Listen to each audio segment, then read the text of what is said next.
You might have seen $25 off your tax bill. I'm not going to brag about that. I think I'm going to demand more and not just take somebody telling you gave you a tax break. Let's prove it. Proof's in the pudding, right? So, I hope that's okay. I didn't want to come and just be a cheerleader and tell you all these wonderful things. I was hoping to inspire you to demand more and to demand real property tax relief. Let's go to questions. If you want to ask one, I will repeat your question so that everybody can hear. So, what do you want to talk about? Let me off that easy. Yeah. I want to talk about impeachment. Give me a question about it. Something specific. Why did people vote to impeach? Can you be more specific? Because I'm going to line it up. I can discuss what I did specifically on that. That'd be great, yeah. Okay. I was hoping maybe you could smell some other myths, because there's a lot of myths out there. So, the House is voted. So the House's power of impeachment is found in Article 15, Section 1 of the Texas Constitution. It's actually, that language right there is really very similar to the U.S. Constitution. It says that the power of impeachment solely rests with the House, meaning only the House has the power of impeachment. That's it. That's all it says. And then in line with the U.S. Constitution and U.S. constitutional precedent, my choice, my decision was only one thing. Does sufficient evidence exist? Did I see sufficient evidence on any one of those counts, any one of those 20 articles, to believe that the matter was worthy of being sent for trial by the people in the Senate? By the way, when I say by the people, it's because the Constitution was created on your behalf. You find that in Article 1, Section 2 of the Texas Bill of Rights. It's the people's sovereignty on whom the government was created. So anytime I'm talking about those things, it's actually you, the people, by delegating that power to the Senate. The Senate then has that power, and I believe I saw sufficient evidence to exist it. So it's not, maybe you've heard of the tolerance of the evidence standard or some other standards. The only standard is actually really low. It's to make that choice. Now, where does all the due process come from? Where does that come into play? Where's all the things? Well, you may know that comes from a trial. When you maybe get a speeding ticket, God forbid, I hope that doesn't happen to anybody. I get a lot of them. My wife gets more. I have not had one recently, but before this stuff, my wife would get them all the time and just think because I'm a lawyer, I was going to get her off. And I might, do that, but it was still a pain because I don't get money for it. But you don't have a right to have anything there, right? You don't have a right to any evidence. You don't have a right to defend yourself. All of those things come where? They come in the courtroom. The courtroom is in the Texas Senate. You may have heard some people compare it to maybe a grand jury proceeding. Actually, that's kind of a misnomer. It's not really all that accurate. Now, I'll credit where credit's due. The first person to make that comparison is a guy by the name of Thomas Jefferson. He's the first one I can find that compares the House's duty to that of a grand jury proceeding. But it's a bit of a misnomer. Grand jury proceedings are only in criminal matters. They don't exist in civil matters. And that's every court that exists, or any scholar that's ever discussed impeachment proceedings, they will tell you it's purely a civil matter. Right? The outcome, no one's going to jail. You don't have a right to trial by jury.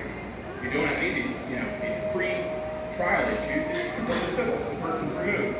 In furtherance of that, you'll find Article 15, Section 4 of the Texas Constitution, no matter what happens in the Senate, whether they impeach you, whether they find you innocent, whether they find you guilty, it clearly and specifically says you can still be, part of the judicial process. You can still be indicted. You can still have to go through the court process. I think that's even further evidence of letting you know that other thing's criminal and this is civil. So it really is kind of the House's impeachment motion. Anybody know how you start a lawsuit? Anybody ever filed one or been sued? A few people, right? It begins with filing a petition. File a lawsuit. That's exactly what we did. So the House, when it comes to the House votes on it. We then deliver that petition. I'm one of the managers. It's then delivered to the Senate, as you heard from the stand. Last night, the Senate came out with the rules. I believe the rules were really fair. Didn't get everything that I was hoping for, but that's kind of part of the process. And I think you're going to find, come September 5th, when this is all supposed to start, that the rules are really kind of meant to be fair and full transparency. Everything's going to be out for the public. I've got a feeling, though, you've got maybe some specific questions. Go ahead. One of the things that we hear is that because the infractions before he got elected this last time, then overstepped your responsibility. You may hear that question he's asking, one of the things he's hearing is that because some of the infractions occurred prior to a previous election, that we overstepped our authority. I'm so glad you asked that question. You're seeing a lot of several county parties passing these resolutions. You also saw the SRAC recently pass a resolution, and it's saying exactly what you're saying. One, let me think for a moment. If we thought that that thing applied, would we have done it? If that was true, they would have sued by now, and they haven't. You probably haven't heard Paxton or his lawyers raising that issue. Just our friends at home. I don't want to insult anybody. Sometimes being a Google lawyer can be dangerous. I also think some of the lawyers that are making that argument, those that don't work for Paxton or the defense team, are also either being lazy or not honest. What's referred to is often called the forgiveness doctrine. It's actually only called the forgiveness doctrine in the state of Texas. We don't use that word anywhere else. It does not apply. The cases that are being cited, I believe the one in a lot of the resolutions says Reeves v. State. It's a 1924 case involving a sheriff. I'm not sure which county that sheriff is from, but it did go to the Supreme Court, and they found what was called then the forgiveness doctrine applied. Now, it wasn't really a doctrine at that time. It was actually a statute. Then it was 5055 of the revised civil statutes. It said no officer may be removed or prosecuted, it doesn't use that word anymore, may be removed or prosecuted for acts committed before his election. Those exact terms. Now, really importantly, that's a statute, not the Constitution. The removal proceeding was not impeachment, it's removal. Okay, so hold with me for a moment. Every single case that's actually followed any of that case or that statute as it now exists today had anything to do with impeachment, had to do with removal. Are there any judges in the room? Maybe? Okay. Sometimes it happens. Judges today can remove in 4 different ways. 3 of those ways are actually all constitutional ways. One is by impeachment. One is by address of the governor. There's a provision in our Constitution that says, other modes not herein, meaning it empowers the legislature to make any other laws to remove other people not provided there, which is not impeachment, it's for removal.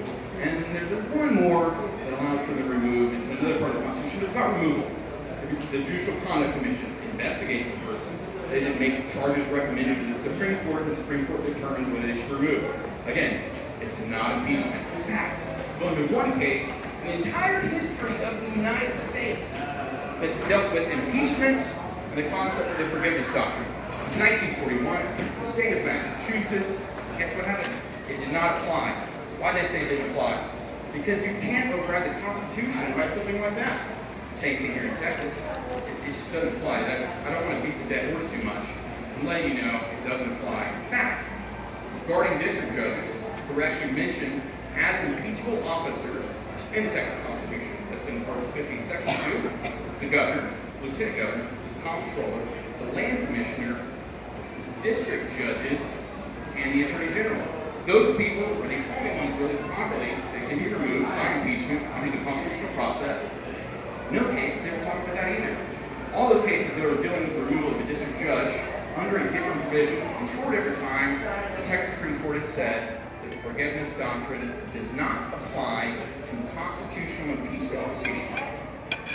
So, I understand, but I'm sorry I haven't addressed that any sooner. But we've got a lot of talking heads, and I kind of feel bad for these county groups that have been lied to and deceived and convinced that that law applies, and it just doesn't.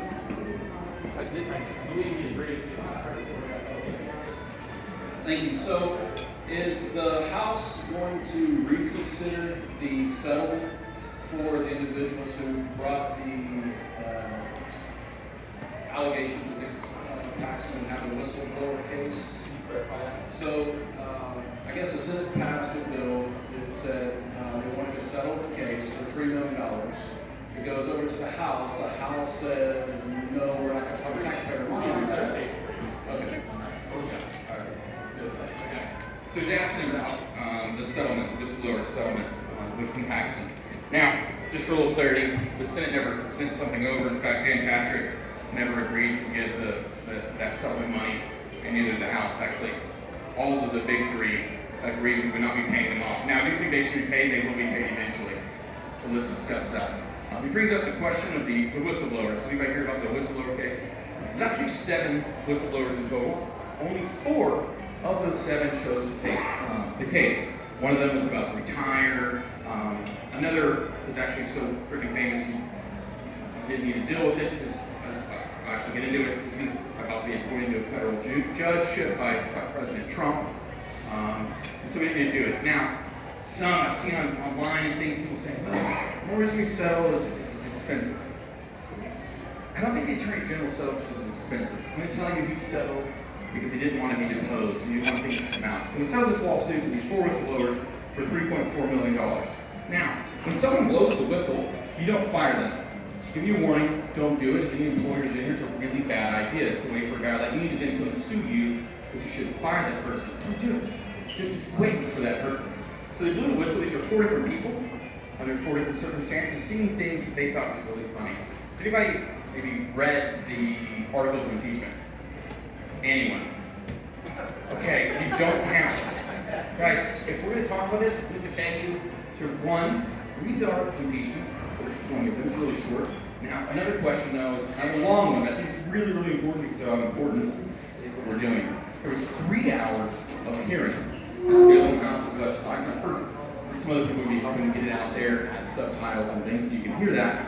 But it's really important to hear. One of the things that you'll find is these 4 whistleblowers of who they are and what they're complaining about. You may have heard about Nate Paul. Recently, Nate Paul was picked up by the FBI. Nate Paul is a mega donor, a developer there in Austin. I'm trying to give you a short rundown, because I know the time is short. So we've got Ken Paxton. Ken Paxton has a mistress in San Antonio who actually was working for a senator at that time. She stopped working for that senator the moment Mrs. Paxton got elected. That senator didn't know about this, by the way. So as a favor to Nate Paul, Nate Paul as a favor to General Paxton, Nate Paul brings that woman from San Antonio, moves her to Austin, things easier. Then Nate Paul actually gets sued, or rather, there's some issues. He's trying to buy some foreclosures.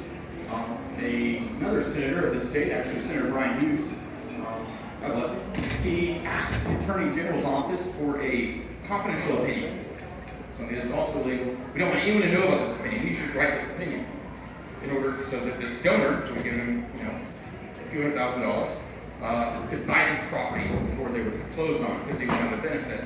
Now, what's funny, the first time it was drafted, this opinion that was secret, had a problem in it, and so the Attorney General himself had to go to that committee and say, no, this is how I actually want it written. I need you to put your thumb on it, make it say what I want it to say for the benefit of this donor. That letter was then used to assist Mr. Paul in doing it. In kind of a way of helping him back, it was funny, I don't know if you watched all of Busby's press conferences. He made a gaffe recently. He shows a photo of what's really a tiled countertop, saying, does this look like granite? Well, actually, the story goes is that Mrs. Paxton didn't like the granite countertops.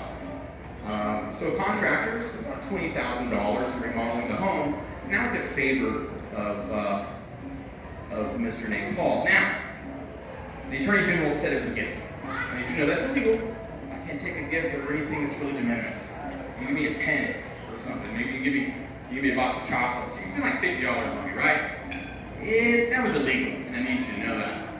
That's a really short thing. There are a lot more legal things. There's actually so much more that we've discovered since doing those articles. A lot of people kind of come out of the woodwork.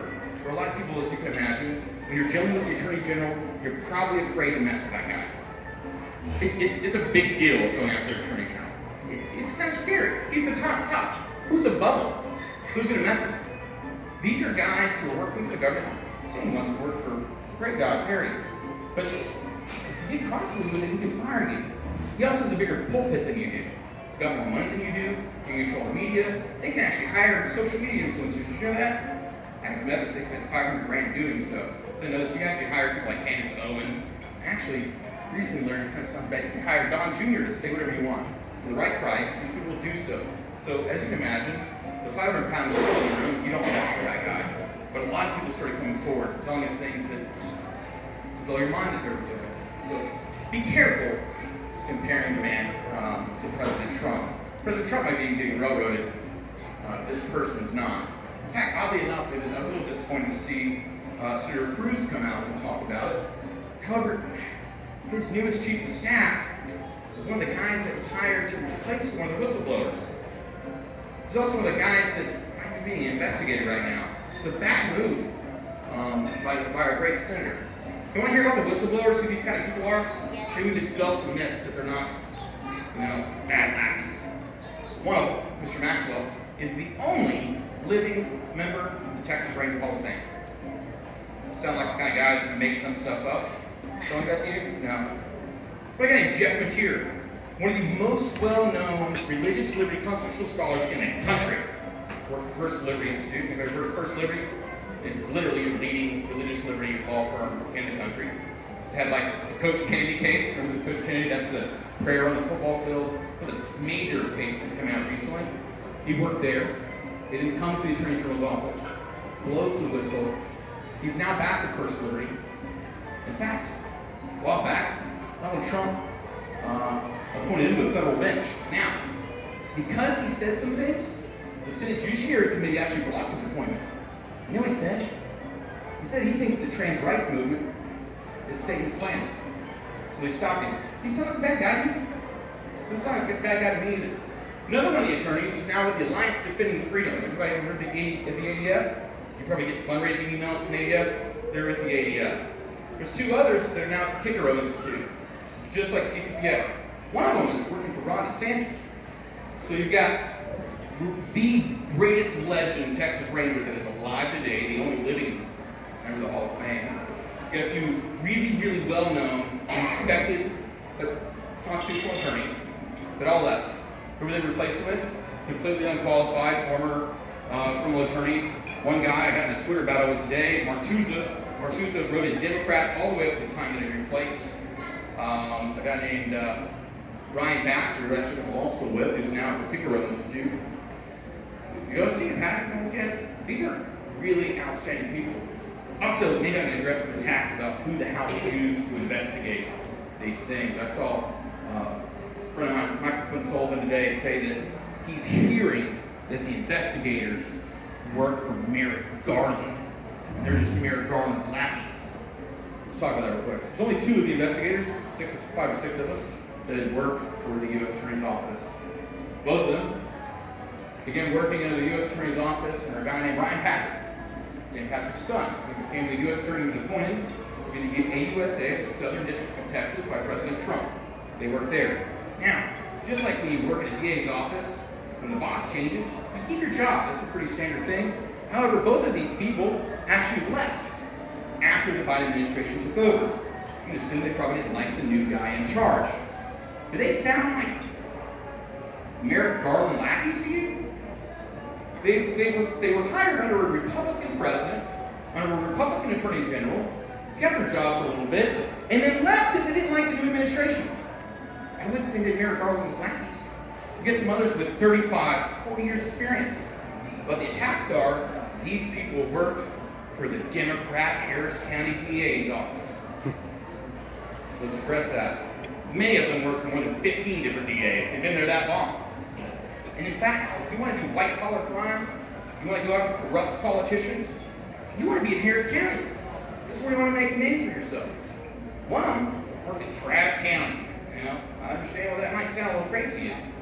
Was it not too long ago that if you were caught up in corruption, you were a state official, the venue, the forum where you'd be prosecuted was in Travis County? That's where the Public Integrity Unit of the state of Texas was located. I wonder why that person worked in the Public Integrity Unit in Travis County. Not because they were some evil liberal, it's because that's where you worked when you were going after bad guys. So some of that more information will continue to come out. It's a lot of information. I know it's not easy to discuss. Maybe you want to talk about the process. That's kind of been the thing. The process in the House wasn't right. So we'll talk about this precedent. So we'll discuss it. There's only been 2 successful impeachments in our state's history of constitutional officers. Other people have been removed, and that can be kind of confusing.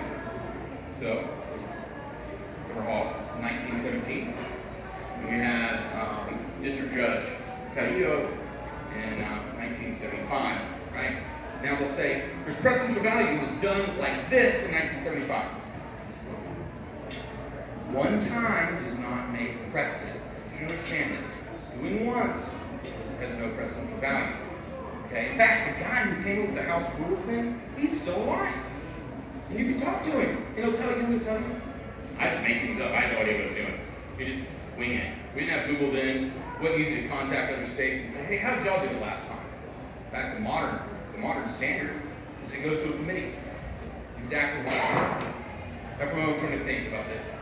If you were going to investigate the top law enforcement officer in the state of Texas, somebody very, very powerful, man with a big holy pulpit, and remembering that evidence is fleeting, especially today. Digital evidence can be deleted, it's gone, papers can disappear, people can be threatened to be quiet. You probably would investigate that person in private. You don't literally go tell the criminal you're looking into what they're doing if you think what they're doing is criminal. So after their investigation is finished, it's been announced. At some point, it's about 3 days prior to that vote, the Attorney General actually finds out about it. He sends out a tweet demanding that we go after Jay Phelan, the Speaker of the Texas House. I understand maybe you felt Yeah. That was great. Good. I get it, but I don't think you're having any impeachment moments for that. And I also don't believe, says all you want, I don't think he was drunk that day. I don't. I can't hear you. I also don't think he was drunk that day. We discussed it. I know we're going to oh, Briscoe Kane's not rhino. He's defending the speaker. I prefer truth over anything. I have no problem being honest when people are wrong. I'm not just going to jump on board because it makes me more popular. So, we got this guy from Beaumont with a half Louisiana accent that mumbles just like me. How many times tonight have you not understood a word I was saying? A few times? Same thing with this guy. In fact, if you watch historically, you'll find that sometimes he mumbles. Now, if you had to stand up in front of a bunch of loud school children, which is what the Texas House is, they're all sitting there and they're talking towards you. One, you can't hear yourself. You can't even hear the parliamentarian. In fact, on a loud day, if I want to go talk to the speaker, I almost have to kiss him. I got to get up there so he can even hear me. We're spreading germs right there or something like that for me to hear him. So it's really difficult, and he mumbles a lot. So that's the defense there. Now, you may not like his politics. That's fine. That may be your grounds. You don't like him getting appointed Democrat chairs. I get those things. Maybe you want him removed from office. You want to have him meet there. That's okay as well. I just want to tell you, I don't think he was drunk. If that's okay for me to be honest with that. You can hate him for other reasons. I just think truth is really more important than Democrat, Republican. I hope that you guys believe the same. So, anything else? Got some other questions on how that went down? So he goes after the Speaker of the House. Thus, he's really smart politically, by the way. He's got a group called Axiom Strategies, one of the finest political campaign firms in the country. They can spin it better than anyone else. So it then becomes the story that the only reason the House is doing this is because he said something bad about the Speaker. Couldn't be any further from the truth. They've been doing this for months. He actually found out that they'd been doing it for months and then came out to attack the Speaker because he knew what was going on.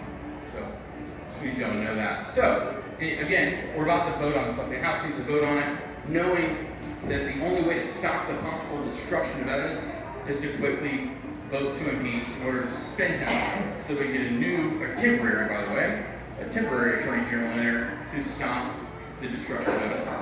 So that was done quite quickly. It was about 2 days for the governor to bring in John Scott.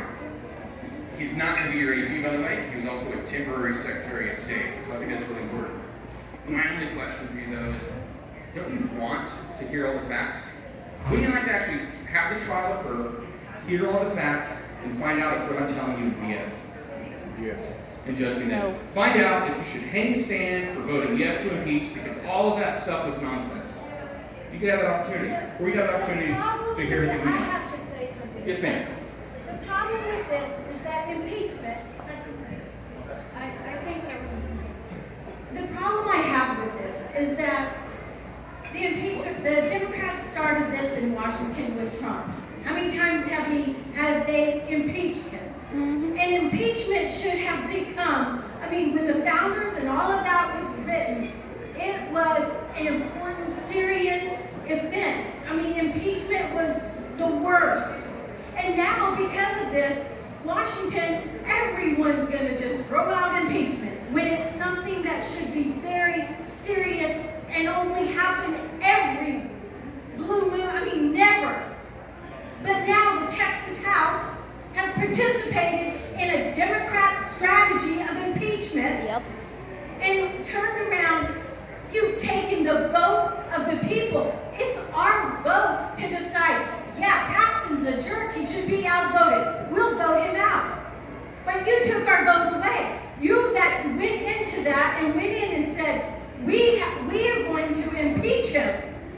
You took the vote of the people away to determine, yeah, he should be out. We'll vote him out.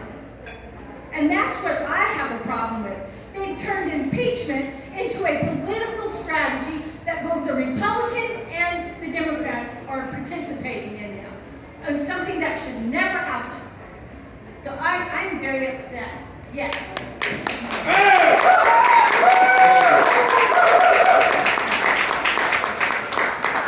I'm glad we're here to have this discussion.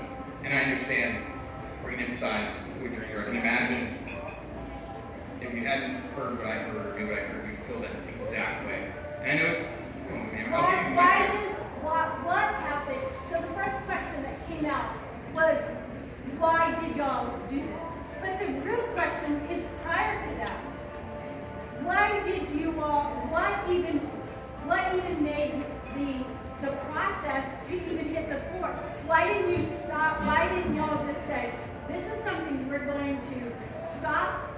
I mean, you participated in it, Yep. right? I don't know what you mean by participate. Can you clarify? Impeachment is I voted. Yes. Okay. Impeachment, as I said. So that that's the question I have is, it's like, why did y'all impeach him? The real part is, why are we participating? Why did the House participate in this in the first place?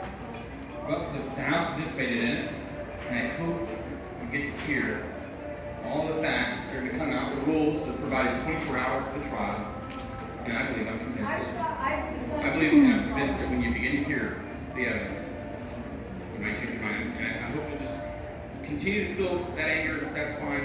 When you hear it, I hope you don't ignore it or turn your back to it. Well, let's discuss some of that. It's fine. For the House, if the House was also to have a trial, and by the way, the Texas Constitution says the trial's in the Senate, and following the Ferguson impeachment, the Texas Supreme Court also points out, by the way, that the Senate, in being the triers of that case, are the ultimate authority. At that moment, actually, the judiciary can't even step in because the Constitution has given us that power. So the trial is in the Senate. But I've heard a lot of people asking essentially, why wasn't, they don't use the word trial, but why didn't y'all have witnesses and testimony in the House? Because the trial is in the Senate. Right. So there's not supposed to be any of these kind of proceedings in the House. We don't Witnesses, you may not want it. When you find the facts, you're going to understand. You may not want it. When you hear the facts, you understand why I had to go over there. And all that process, all that trial is with the Texas Senate. The House filed a petition, essentially. It is with the Texas Senate to then do the process, the procedure, all the hearing, the things under oath, the sworn testimony, etc. By the way, I'll point out, the whistleblower lawsuit is filed under oath. It's under, penalty of perjury, so you can also look at it as evidence. Moreover, the lawyers that did the investigating also have similar, legal ethical obligations, to be honest with you. But that's what happened that way. The process is actually in the Senate. I understand that confusion. They will be telling you that there was no process. There's not supposed to be. The process is in the Senate. In fact, our rules and other statutory things allow for that thing to all go through a committee. The committee then didn't have that public hearing, so the people could hear it, but it's all going to be there in the Senate. So, I get it. So did it start out in a committee, and who was the head of that committee? The head of that committee is a man named Andy Murr. Is he a Republican or Democrat? He's a Republican. He actually carried Senate Bill 1, the election integrity bill from last session. That was the omnibus. That was of Andy Murr. Yes, a district that kind of has like Kerrville and a bunch of. It's in that East Texas place. Yes. And I don't think you have a problem being re-elected. He was also formerly a county judge there. And in the smaller counties, I guess y'all probably, do y'all have a district judge or is there a county judge here? We're district. So, you have a district court? Okay. So he's in a place where like you're the only guy. There are no district judges there. He's the criminal judge, etc. So I think a man of great ethics, etc. That's how it's done though. Across the entire country, it's done through a committee. It's done that way in Congress. That's the modern kind of way of doing it. When I say modern, I'm talking 1812 is the modern way of doing it. That's how it's always been done. It's a committee that then investigates it. And as you can imagine, the police officers don't investigate crimes or wrongdoing really publicly. You don't let investigating know what you're looking into. That's done by them reporting out of the committee, reporting to the House for a vote. Yes, ma'am? That is exactly what I was going to reference to. It just seemed awfully odd to a lot of people, a lot of voters, that this came up at this precise moment. Because this has been investigated, it seems like, for quite a while. But now, all of a sudden, because for whatever reason, whether Mr. Taylor was intoxicated or not, it didn't matter. But the allegation came out, and it almost seemed like this was retribution. Because of the way, the timing that it was a very political move. And so that strikes a lot of people like me as being questionable. I'll explain that. I'll try and be more clear on the timing of those things. So, it was announced on the House floor that the committee on investigating would be having a hearing. At that moment, some red flags are likely raised over in the Attorney General's office. Somebody gets word to him, whether it's about you. The Attorney General, that's how my understanding is, runs over to somebody, another office, which is my name. Someone sees that the Attorney General leaving that office, his word, he now knows. Within not even a day, it's that same day, he then says exactly what we're talking about. He comes out and attacks Representative Dave Phelan. You then, a few days later, see the vote. And so it'll appear that that was what was going on. But the House had already announced it's going to have that hearing. And once it then reports, and there's so many days that are then required to have that vote. That process was already going to occur before the other thing happened. And a brilliant political mind, a man with tons of money, and political influencers was able to make everybody think that the only reason it was happening was because he said something about the speaker. It was already happening. It had already been publicly said that it was about to happen, that they were going to be having a hearing. And he caught wind of it and tried to get in front of it. There's a reason he said it. Where in the timing is Paxton's announcement that he's going out to farm? Because the challenge is not, honestly, I care a lot less about truth and justice principles than I have previously in life. And that's a shocking thing for me to say, but it's a culture war. And Democrats and liberals don't break rank. And That's when right. Republicans break rank, we are a house divided. Yep. And we will get our asses kicked. And regardless of whether somebody who's done some bad shit, and believe me, brother, I believe most politicians have done bad stuff. Yep. Right? The Bidens aren't accountable for the stuff that they've done, but Trump is accountable for what he's done. And because of what has happened and the timing in which it has happened, it makes us look, going into an election cycle, like Republicans are broken. And whether your efforts are noble and your interests are truly truth and justice, the only thing that matters is whether your children and my children get to grow up in a world that protects their freedom and their liberty. Amen. Everything else is become window dressing because we have become so polarized, so bipartisan. That's right. Right? Yeah. I hope y'all can hear that. I'm sure everyone heard me. It's good. I'd like to speak in a minute. When you get it, Yes, sir. Bring the mic. For the last 15 minutes, I'd really like to speak. Mike, should I come to you first? Is it a question or just one? It's a I'll try to address his real quick. if Yeah, I'm that's sorry. okay. No, address it. I'm just trying to discussing raise my the hand. pharma My arm's case. getting sore. And other, my apologies. You're discussing the pharma case and other things they announced. By the way, after the House announced that committee and found out about it, he then goes to the press and announces some other election integrity lawsuits, just to throw you off the trail. Did you know that Ken Paxton actually never appears in the courtroom? He doesn't try in these cases, it's his team. Just hire the right people to do it. In fact, many of these things are done with other states' attorney general.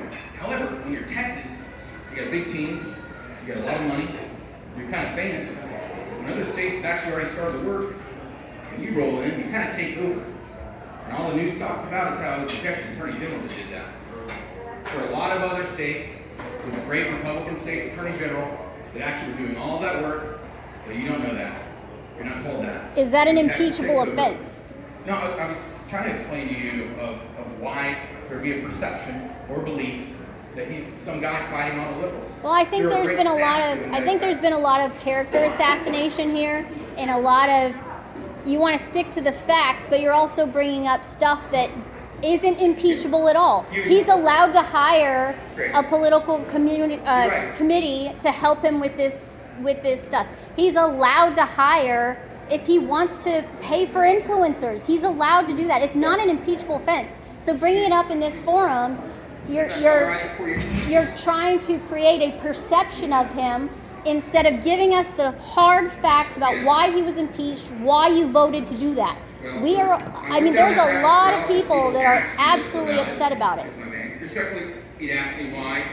He'd said, what about the pharma case and how he's doing these things? So I thought it important that you know who's really doing those things. No, but before that, you were talking about his affair and him hiring Candace Owens. It's very, very important. It actually goes towards what criminally occurred. You've got favors from political donors. You're giving favors to people. And then you added that he hired Candace Owens. That's not an impeachable offense. He's allowed to do that. It's not illegal. I'm going to have to give it to him, or he's going to get really mad at me. As you know, I think I was following the questions, and it was really important to lay that out. So, Thank you. My name is Bill Cooper, and thank you for coming. We appreciate it. Being a politician is a thankless job. We all know that. And a round of applause for politicians, if you don't mind. Seriously. You were a pro Ken Paxton indicted. I get it. I believe that Ken Paxton and his team, whoever they are, they've done a good job of representing us, the people. Yep. And there have been votes to indict him, which most everyone in this room does not appreciate. You know that already, so I'm preaching to the choir. But what work was done before the indictment? My appreciation, or you can correct me, my appreciation is there's an indictment, and then there is I'll call it due diligence investigation. I don't know the proper terminology. I'm not an attorney, so I'll tell you that very quickly. And then there's an indictment. And if there's a lot of work done, we just appreciate knowing what it was, because understood that the Senate, that's where the trial takes place. Got it. But before there's an indictment, there has to be just cause. I don't know the proper legal words, but there has to be some thought given to it. And to pass the buck and say, well, this is the Senate's problem, it's not our problem. We just indicted him, that's all we did. Yep. I think that gives me some indigestion. And I'm probably missing something, so if I, please advise, thank you. what was it? Mel. Mel, sorry for not remembering that. You mentioned it here. And what you just said. Hey, Briscoe, honestly, I think the missing piece here is why did the House investigate? Why did we have to vote? What happened? Like, why did we even get involved? That's good. I skim over a lot of stuff. Yeah, sorry. That makes sense. The impetus was the request from the Attorney General's office for a budget item of $3.4 million. Now, when budget items are over, I think it's like $50,000, it must be specifically provided for. We literally have to say it, meaning it can't come out of his general budget. You can't just take it out of the money we give the Attorney General's office. We have to vote on it specifically. So you can imagine when there's a request for $3.4 million, and we may want to find out, why do you want $3.4 million? Now, there's a trial, or there's a case. The trial never happened because they settled. So no one ever got to hear from whistleblowers. No one ever got to depose Mr. Paxton and find out all why there is that whistleblower trial. Now the allegations are in that petition. And so the House committee, after doing some question around, started looking into things. And more leads continue to turn over and find out even more. And again, that's the standard. I challenge you though, when you ask why, I think it's really helpful to watch the 3 hours, guys. If you were to Google the Texas House General Investigative Committee, you'll find their website. On the right-hand side, you'll see a transcript. You'll see a link to hearing archives. You can find the video. The first 30 minutes is introductory, kind of them talking, who they are. I already told you who these investigators were. And then they discuss the whole thing. You can hear all about why, right there. They go through all the facts and all of the evidence, and you can hear that. We also have a transcript of it. We reviewed the transcript as well. I'll give you an idea. We had a similar thing happen this year, and it's terrible. I'm actually going to back up real quick. I do not for a moment think that a Democrat Attorney General is going to get elected. Nor do I think for a moment that the grassroots in Texas are somehow going to be duped into electing a rhino. I have more faith in you than that.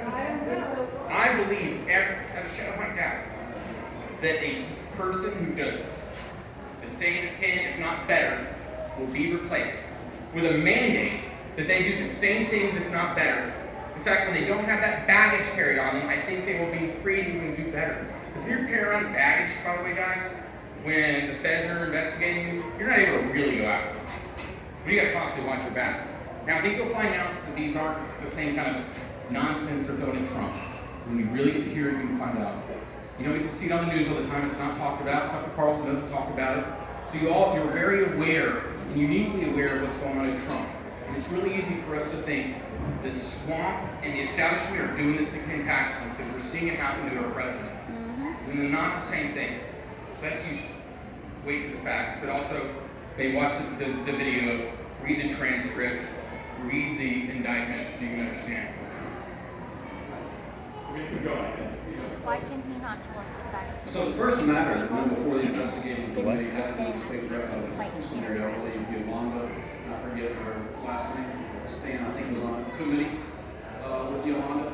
And there's some pretty significant allegations from her staff and her son. And I went to the investigating committee, but the committee from what I can tell we've heard nothing from them. That was a very personal matter. After that was the Slayton issue, now the Patrick issue. So what's the story? I mean, that's a Democrat. Why isn't this investigating committee going after the Democrat? By the way, since 1975, the first person to file an impeachment resolution was actually me. I did it during the special sessions, I guess 2 years ago, when we had some Harris County judges, doing some things they should be doing by letting these felons out and things, and when killing people actually filed motions to impeach. So this current one's the second one that's happened since 1975. So we want to point out the on after Democrats. That's about Yolanda Jones. Now Yolanda Jones, that story actually broke after Representative Slayton's issues. She did a few things. They're weird, but I'm not sure they're impeachable. FaceTiming her staff while she's in the shower. Making her staff take her to the airport. There's something with her son, but I'm not sure what that has to do with her. But they investigated it. I'm not sure they found any major crimes or serious crimes, major felonies. It is, yeah, it's kind of weird, but I'm not sure, you should be. It's weird, I agree. Making your staff take you to the airport can be illegal, unless you somehow compensate them from the campaign for personal things, which it would be legal. And so I don't know the conclusion of the GI committee. So I get that it's weird, I'm not sure it's impeachable. Now, Representative Slayton, I'm glad you bring that up. I don't know if you remember this, I was the very, very first person to call for Representative Slayton's resignation. Now, why did I do that? After hearing about it, I began making phone calls. I wanted to see the text messages. I talked with the girls. I found out everything that had happened. I took a major risk. I could be wrong, but I went and looked at it all and found the evidence and said what I said. Not some of my colleagues. They waited around to hear it. But when they heard it, what happened? Everything I thought and said that would happen, taking that risk, it turned out I was right. I told you all, the man is a sexual predator. He'd been run off by multiple youth groups because of the problems he was doing. He doesn't mail order bride. He's been molesting and touching women for his entire adult career. But you were told none of that until the timing was right. Now, let's distinguish a constitutional removal process from an impeachment. There was a trial essentially in the House floor. And that's because it's required to be done that way, because it's only the House. It never goes to the Senate. The due process, actually, at that moment, is in the Senate. In fact, statutorily, he's entitled to be heard. He was asked, he was given the opportunity. He never came. Nor did he show up on the floor to defend himself. I'm not comparing Mr. Slayton's deeds to that of Attorney General Paxton, but I will tell you they're different. And when you hear the facts, I think you'll be more outraged by someone you've placed your trust into the way you have. We all placed our trust in this man. We all watched him file and go after Biden, and we all thanked him for that. and things I've seen, guys, he's a traitor. He betrayed everything. He's two-faced, in my opinion. That I felt the same way you did. And so if I get be angry at me right now, I hope one day you continue to be angry, you'll wait for the trial, and if I'm wrong, come help me get thrown out of office. I think you're going to find the facts justify what we've done. We got a young lady. Is it okay if we give her mic? Hi, my name is Ava Besser. I'm his daughter. My question has nothing to do with this. Okay. So my question is more about trans athletes in sports because I am a basketball player, and that would be and that would be like a huge problem to me if I was ever to face up against a 6-foot man who was just going to body me up and throw me across the floor. My question is, what are the best resources and what should I quote if I am faced with this problem? Okay. She's asking about whether boys get to play basketball with her, and they don't get to. Okay, so we took care of that last session. Boys don't get to play in girls' sports.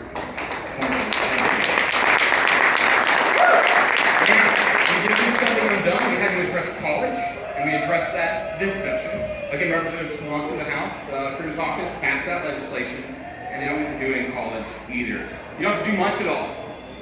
It's not allowed. You're good. So, boys don't get to beat up on girls anymore. I know we're all tired of watching them take away your trophies and things.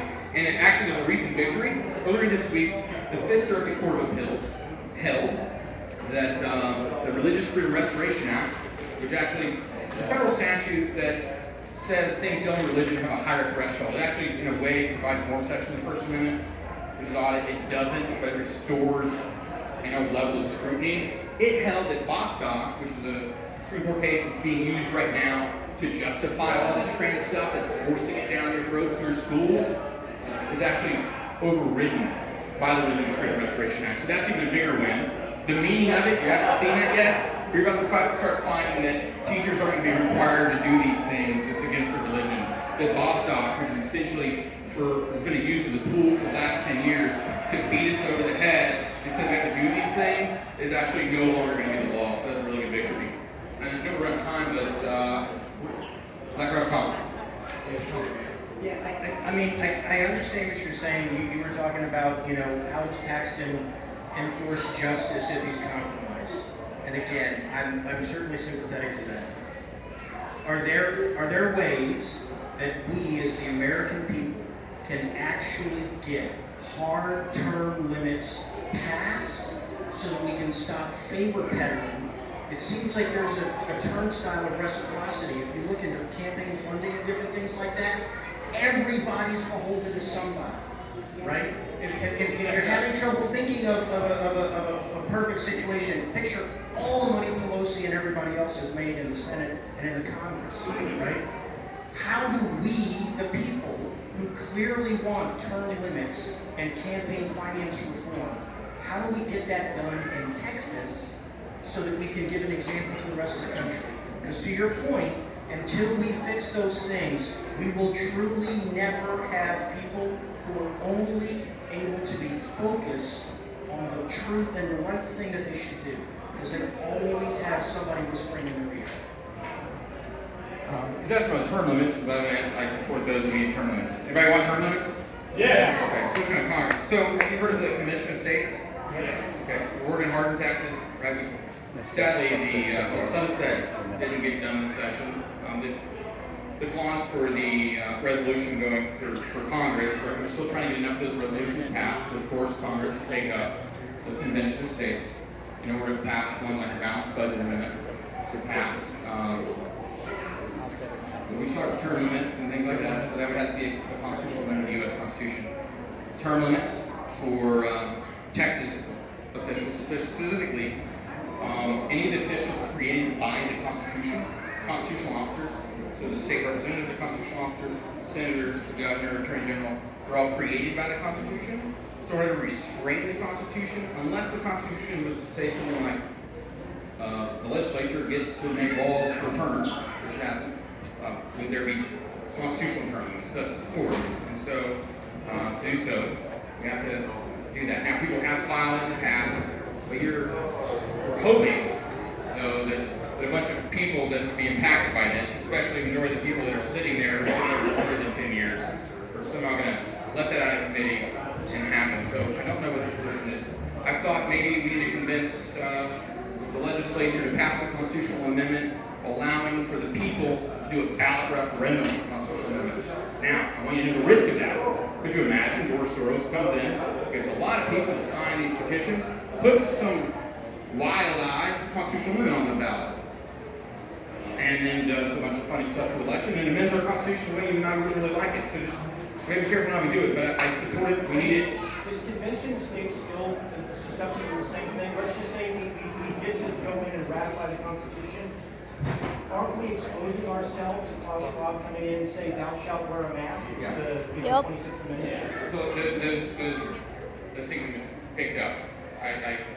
The concern is, does the convention get taken over or something like that? Some of the theorists say that it would only be the things that were called for. I think that's too risky and that would hurt.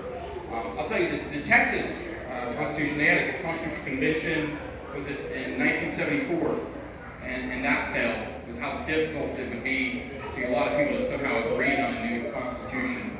It completely failed as well. So I understand, but that would be the only way to do it in Texas. His question was about how to do that. So